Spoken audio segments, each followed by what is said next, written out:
പ്രഭാത കാഹളം യേശുവിനോട് കൂടെ ഒരു നിമിഷം.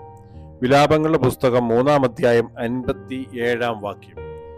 ഞാൻ നിന്നെ വിളിച്ചപേക്ഷിച്ച നാളിൽ നീ അടുത്തു വന്നു, ഭയപ്പെടേണ്ട എന്ന് പറഞ്ഞു. പ്രിയമുള്ളവരെ, ദൈവത്തെക്കുറിച്ചുള്ള കൺസെപ്റ്റ് നാം പലപ്പോഴും പല രീതിയിൽ കേട്ടിട്ടുണ്ട്. എന്നാൽ യഹോവയാകുന്ന ദൈവം, സർവശക്തനായ ദൈവം, കണ്ണുനീരിനെ കടക്കാത്ത ദൈവം, നമ്മുടെ അടുത്ത് വരുന്ന ദൈവമാണ്. ആരും സഹായിപ്പാനില്ലാതെ നാം കുഴഞ്ഞ് ഉഴറുമ്പോൾ നമ്മുടെ കൂടെ നല്ല സഖിയായിട്ട് ചേർന്ന് നടക്കുന്ന ദൈവമാണ്.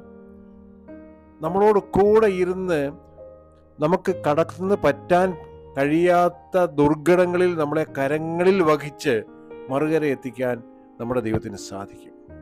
ഇവിടെ പറയുന്നു, ഞാൻ നിന്നെ വിളിച്ചപേക്ഷിച്ച നാളിൽ നീ അടുത്തു വന്ന് ഭയപ്പെടേണ്ട എന്ന് പറഞ്ഞു.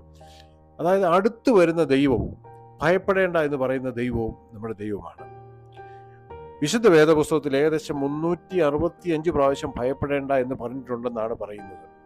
അതായത് ഓരോ ദിവസത്തിനും അനുസൃതമായിട്ട് 365 പ്രാവശ്യം. പ്രിയമുള്ളവരെ, തുടർന്ന് മുകളിലുള്ള വാക്യങ്ങൾ ഇപ്രകാരം നമ്മൾ വായിക്കുന്നു: ആഴമുള്ള കുണ്ടറയിൽ നിന്ന് നിന്റെ നാമത്തെ വിളിച്ചപേക്ഷിക്കുന്നു, എൻ്റെ നെടുവീർപ്പ്, എൻ്റെ നിലവിളി ചെവി പൊത്തിക്കളയരുതേ എന്നുള്ള എൻ്റെ പ്രാർത്ഥന നീ കേട്ടിരിക്കുന്നു എന്ന് പറയുമ്പോഴാണ് എൻ്റെ ദൈവം അടുത്തു വന്നതായിട്ട് നാം വായിക്കുന്നത്. അടുത്തു വന്ന് ഭയപ്പെടേണ്ട എന്ന് പറഞ്ഞു. ഇന്ന് രാവിലെ നിങ്ങളുടെ നിലവിളിക്ക് ചെവി തന്ന ദൈവം നിങ്ങളുടെ അടുത്ത് വന്ന് ഭയപ്പെടേണ്ട എന്ന് പറഞ്ഞിരിക്കുകയാണ്. വിശ്വസിക്കുക, പ്രാർത്ഥിക്കാം. പ്രിയ കർത്താവേ, ഭയപ്പെടേണ്ട എന്ന് പറയുന്ന ഞങ്ങളുടെ ഇമ്പസ്വരം ഞങ്ങൾ കേൾക്കുന്നു.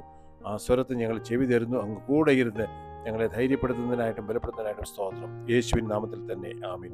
വീണ്ടും നമുക്ക് കൂടി വരാം. തിരുരക്തം നമുക്ക് കോട്ടയായിരിക്കട്ടെ. God bless you.